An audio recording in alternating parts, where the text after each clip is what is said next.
Yan, bali ito na ka-formers yung ating pang-clip. Ito yung para siyang tape pero wala siyang dikit. Yan. At merong stapler. Binabala dun sa taping tool. Yan. Siya naman i-clip dun sa ating mga talong. Yan. Dun sa tali o yung letting na inilagay natin. Nang sa ganun ay kahit na humangin ay hindi siya gagalaw. Yan po. Yan. Dalawa ang clip nito Ito po, dalawa clip. Yan. Yan lang po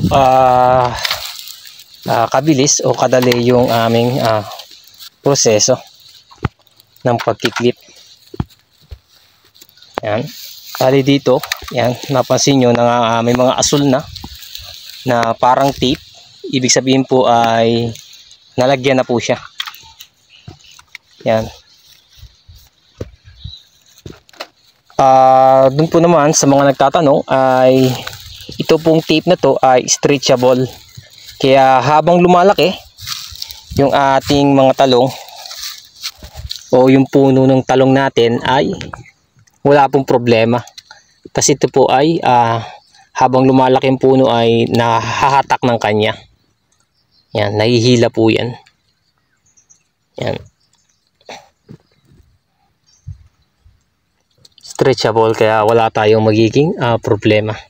Ito po yung method na lagi namin ginagamit sa sili, kamatis at saka sa talong.